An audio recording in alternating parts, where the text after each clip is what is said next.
거룩한 주일을 성수하며 감사와 찬미의 예배로 주 앞에 나오신 여러분들을 주의 이름으로 환영하며 축복합니다.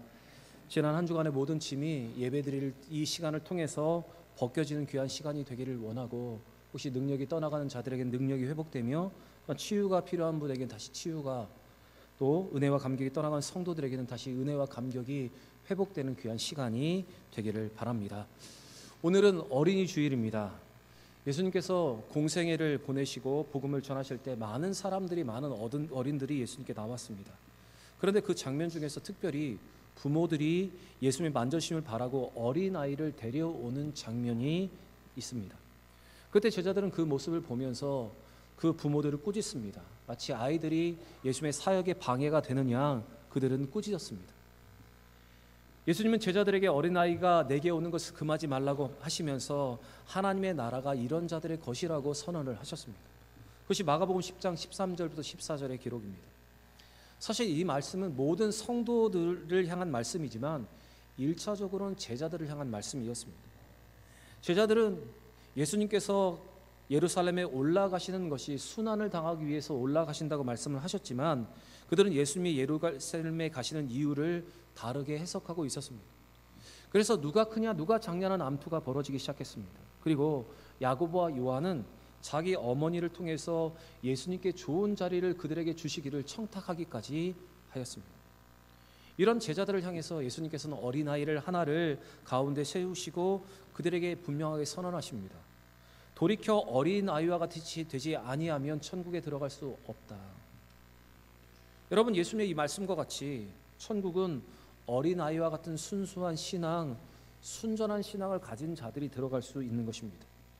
믿음은 어린아이와 같은 순전함과 순수함이 필요한 것입니다.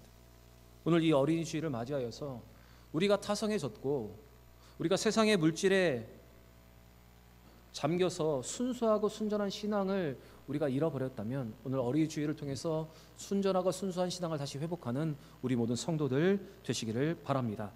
옆에 분과 한번 이렇게 인사했으면 좋겠습니다. 어린아이와 같은 신앙을 회복합시다. 인사하겠습니다.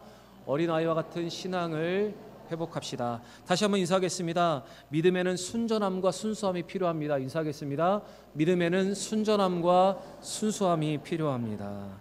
다시 순수한 신앙, 순전한 신앙을 회복하는 우리 모든 성도들 되시기를 바랍니다. 하나님께서는 사무엘을 통해서 사울에게 다시 한번 명령을 하십니다. 그 명령은 바로 아말렉을 쳐서 진멸하라는 명령이었습니다. 하나님께서 사울에게 이와 같이 다시 명령을 주신 것은 다시 한번 그에게 순종의 기회를 부여하기 위함이었습니다. 그리고 그의 믿음과 순종의 여부를 테스트하기 위한 또 한 가지의 시험이었습니다. 그러나 사울은 이 기회를 저버리고 말았습니다. 그는 진멸하는 명령에 순종하지 않았습니다. 그리고 순종하지 않은 이유에 대해서 핑계를 대고 자기 합리화를 하고 있습니다. 아말렉을 진멸하고 명령을 받은 사울은 군사들을 매복시킨 후에 먼저 겐 사람에게 그곳을 피하라고 명령을 합니다. 여기서 나오는 겐 사람은 모세의 장인 이드로의 가족과 친족들로서 이스라엘이 이집트를 탈출해 나올 때 그들에게 친절을 베풀었던 사람들이었습니다. 그것이 바로 6절의 기록입니다. 이렇게 겐 사람들을 피신시킨 사울은 이제 아말렉을 공격합니다. 그런데 7절과 8절의 말씀을 보시면 전쟁에 대한 내용이 많이 기록되어 있지 않습니다. 어떻게 공격을 하였고 어떻게 적을 물리쳤는지에 대한 내용이 자세히 기록된 것이 없습니다. 보통 성경의 기록을 보면 보통의 경우에는 공격과 승리의 과정이 자세하게 기록이 되어 있는데, 오늘 본문 이 아말렉과 전쟁에서는 전술이나 전투의 장면의 모사 없이 그냥 승리에 대한 내용이 짧게 기록이 되어 있습니다. 그것이 7절과 8절의 기록입니다. 이렇게 전쟁에 대한 내용이 아주 짧게 기록되어 있는 것은 아말렉에 대한 승리 자체가 이 이야기의 목적이 아님을 우리에게 보여주고 있습니다. 앞에서 사울이 블레셋 군대와 벌인 전투에서 많은 어려움을 겪었다고 이야기하고 있는 것과는 달리 이 전투에서는 사울은 아무런 어려움 없이 그냥 큰 전과를 이루어내었기 때문입니다. 하나님의 결정대로, 하나님의 허락대로 사울은 아말렉을 쳐서 승리를 하였습니다.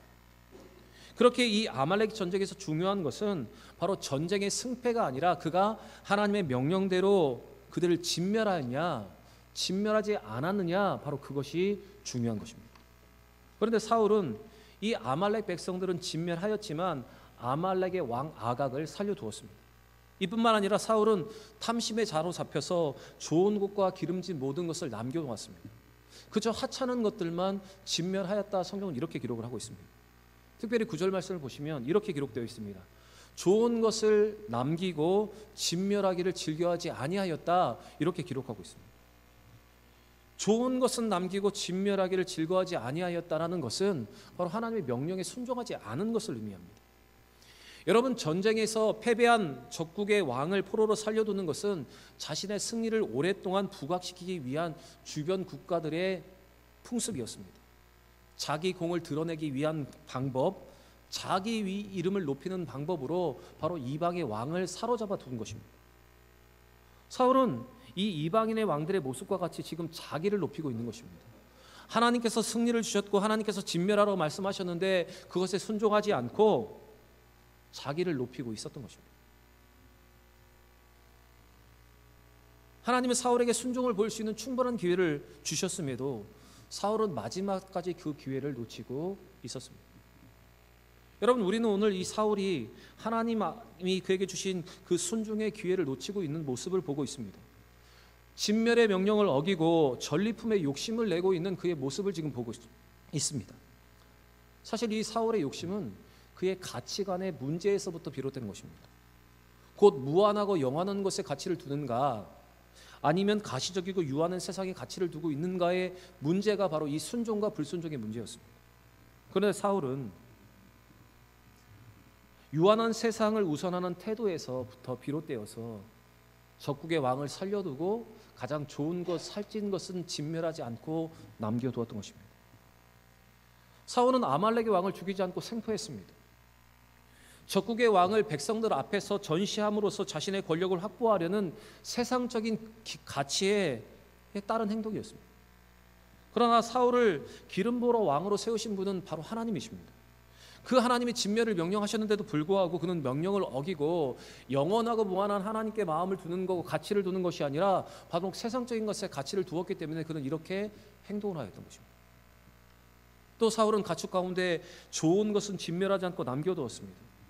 이것은 세속적인 부를 축적하려는 욕심에서부터 비롯된 것입니다.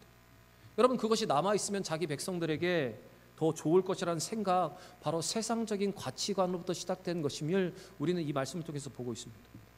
바로 여러분, 하나님이 사울에게 순종의 기회를 주신 것은 바로 이것을 테스트하기 위함이었습니다. 가시적이고 세속적인 것에 가치를 두는가, 아니면 영원하고 무한한 하나님과 하나님 나라에 가치를 두는가, 그것을 시험하기 위해서 사울에게 이와 같은 명령을 하신 것입니다. 하나님의 시험은 하나님의 통치권을 다른 어떤 것보다 인정하라는 것이었는데 사울은 이 시험을 통과하지 못하고 있었던 것입니다. 여러분, 하나님 나라의 무한한 가치는 세속적이고 가시적인 것을 포기할 때 비로소 눈에 들어오게 되는 것입니다. 세상적인 가치와 세상적인 것들을 포기하며 내려놓을 때 하나님 나라의 무한하고 그 영원한 가치가 여러분 우리의 눈에 들어오게 되는 것입니다. 그리고 우리의 순종도 우리가 가지고 있는 이 가치관에서부터 비롯되는 것입니다. 바로 하나님에 대한 헌신과 순종은 우리가 어떤 것에 가치를 두는가의 문제에 달려 있는 것입니다. 정확히 말씀드리면 여러분, 우리의 믿음의 문제에 달려 있는 것입니다. 오늘 사울의 모습을 통해서 여러분, 우리는 어떤 가치관 가운데 살아가고 있는지를 한번 살펴보기를 바랍니다. 아직도 제대로 된 헌신과 순종을 하지 못한다면, 아직도 세상적인 가치에 매몰되어 살아가고 있다면 그것에서 벗어나서 영원하고 무한한 하나님의 나라와 하나님께 가치를 두며 살아갈 수 있는 우리 모두가 되기를 바랍니다. 여러분, 불순종은 사신 우상에게 절하는 죄, 우상숭배와 같은 죄라고 하나님은 판단을 하십니다. 이와 같은 하나님의 판단을 기억하시면서 순종의 삶, 순종의 길, 영원하고 무한한 하나님께 가치를 두면서 살아갈 수 있는 여러분과 저의 삶이 되기를 바랍니다. 하나님은 당신의 말씀에 순종하지 않는 사울을 왕으로 세우신 것을 후회하셨습니다. 이것을 들은 사무엘은 근심하면서 밤을 새워서 사울을 위해서 부르짖었습니다. 그것이 10절과 11절의 말씀입니다. 오늘 이 말씀을 잘 보시면 하나님이 사울을 왕으로 세우셨다는 것을 후회하셨다는 것은 후회의 이유를 말씀하시는 것이 아니라 바로 그에게 심판을 선언하신 것입니다. 창세기 6장 6절부터 7절의 말씀을 보시면 하나님은 홍수 이전에 사람을 지으시는 것을 한탄하셨다라고 기록하기 나옵니다. 이것은 하나님께서 그들을 지으신 것을 후회하셨다는 것이 아니라 그들을 심판하시겠다는 선언이 바로 이곳에 담겨 있는 것입니다. 그래서 창세기 6장 6절부터 7절에 보시면 한탄하셨다, 근심하셨다라는 말이 여러분 반복적으로 나오고 있습니다. 하나님이 그들을 심판하시겠다고 지금 선언하고 있는 것입니다. 그래서 오늘 사무엘이 온 밤을 보내면서 여호와께 부르짖었던 것은 바로 이 하나님의 후회하심이 바로 심판의 선고였기 때문에 그는 하나님 앞에 이렇게 간절하게 기도하고 있었던 것입니다. 지금 사무엘은 목자의 심정으로 사울을 위해서 끝까지 하나님 앞에 기도를 드렸던 것입니다. 마치 시내산 아래서 금송아지를 만들어서 우상숭배를 하였던 이스라엘 백성들을 진멸하셨던 하나님 앞에 백성들을 위해서 끝까지 부르짖었던 모세와 같은 목자의 심정을 가지고 지금 사울을 위해서 사무엘은 기도하고 있었던 것입니다. 그런데 이어지는 12절 말씀을 보시면 사무엘은 왜 하나님께서 그를 버리셨는지, 왜 그에게 심판을 선언하셨는지를 알게 됩니다. 사무엘이 사울을 만나러 가기 전에 어떤 사람이 찾아와서 사무엘이 이렇게 말합니다. 사울이 갈멜에 이르러 자기를 위하여 기념비를 세우고 이제 길갈로 내려갔다는 것이었습니다. 여러분, 지금 사울이 무엇을 하고 있습니까? 자기를 위해서 기념비를 갈멜에 세웠습니다. 사무엘이 들은 소리는 사울이 자기의 업적을 기리기 위해서 기념비를 세웠다는 것입니다. 여러분, 그에게 승리를 주신 분은 누구십니까? 하나님이 그에게 승리를 주셨습니다. 그런데 하나님이 주신 승리를 자기 것으로 만들고 자기를 위해서 지금 기념비를 세웠다는 것입니다. 적국의 왕을 살려두는 것, 자기를 위해서 기념비를 세우는 것은 이 승리가 자기에게서부터 시작된 것임을 자랑하기 위한 것입니다. 앞에서 잠깐 말씀드렸지만 전쟁에 대한 기록이 짧게 기록되어 있는 것은 하나님이 그에게 승리를 주신 것을 나타내기 위한 것이었습니다. 그러나 사울은 자기를 위하여, 자기 자랑을 위하여, 자기 업적을 기리기 위해서 이와 같은 행동을 하고 있었던 것입니다. 또 13절의 말씀을 보시면 사울은 사무엘을 만나자마자 이렇게 말합니다. 당신은 여호와께 복을 받으소서라며 득이양양하게 말을 하고 있습니다. 그리고 또다시 이렇게 말합니다. 내가 여호와의 명령을 다 행하였나이다. 자기 승리를 과신하고 자기가 마치 하나님의 명령을 다 준행한 것처럼 그는 말을 하고 있습니다. 그때 사무엘은 내 귀에 들리는 저 양의 소리와 소의 소리는 어찌 된 것이냐고 그에게 물었습니다. 이에 대해 사울은 그것은 자기가 아니라 백성들이 남긴 것이라고 책임을 백성들에게 전가하고 있습니다. 그리고 그것도 여호와께 제물을 드리기 위해서 남겨둔 것이라고 자기 합리화를 하고 있습니다. 그러면서 다시 한번 다른 것들은 모두 다 진멸하였다, 하나님의 명령에 순종하였다, 그는 이렇게 말하고 있었던 것입니다. 우리 14절과 15절의 말씀은 같이 한번 읽어보겠습니다. 사무엘이 이르되 그러면 내 귀에 들려오는 이 양의 소리와 내게 들리는 소의 소리는 어찌 됨이니까 하니라. 사울이 이르되 그것은 우리가 아말렉 사람들에게서 끌어온 것인데 당신의 하나님 여호와께 제사하려 하여 양들과 소들 중에서 가장 좋은 것을 남김이요 그것 외의 것은 우리가 진멸하였나이다 하는지라. 지금 사울의 모습을 보시면 그는 마음이 교만하여져서 자기의 기준으로 말씀을 제한하고 있습니다. 자기의 이론을 하나님 앞에 말씀보다 더 앞세우고 있습니다. 하나님의 진멸의 명령을 자기의 방식대로 자기에 맞게 지금 재해석을 하고 있습니다. 그리고 그것으로 자신을 속이고 합리화하면서 자기는 하나님의 뜻을 잘 행하였다, 순종하였다고 지금 말하고 있는 것입니다. 여러분, 사울의 결정적인 실패의 이유가 바로 여기에 있습니다. 하나님 말씀을 가감하는 것, 자기의 맛에 말씀을 해석하는 것, 그리고는 자기가 하나님의 말씀대로 행하였다고 착각하며 자기 합리화를 하는 것, 바로 그것이 사울의 실패의 이유였습니다. 또 사울은 자신의 연약함과 범죄에 대해서 백성들에게 책임을 전가하고 있습니다. 진멸하지 않고 좋은 것을 남겨둔 것은 자기가 한 것이 아니라 백성들이 한 것이라고 지금 말을 하고 있는 것입니다.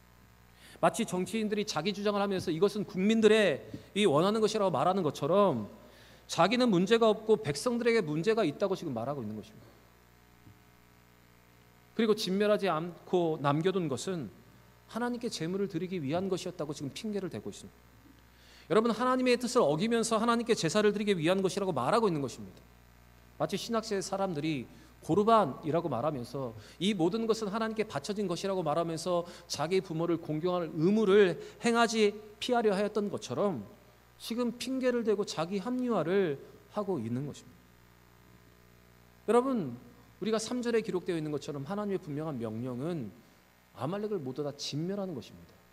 백성, 왕, 어린아이, 가축 모두 할 것 없이 다 진멸하라. 그것이 바로 하나님의 명령이었습니다.